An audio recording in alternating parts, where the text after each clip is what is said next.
sirens and on. Fucking Russian planes somewhere above the Lviv, above us.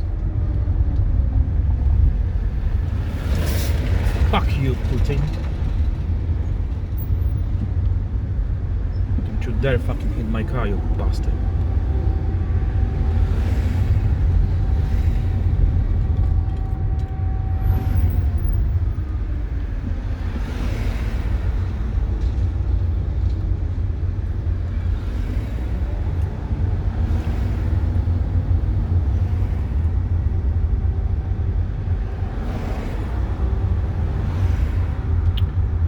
I hope to see you again, guys.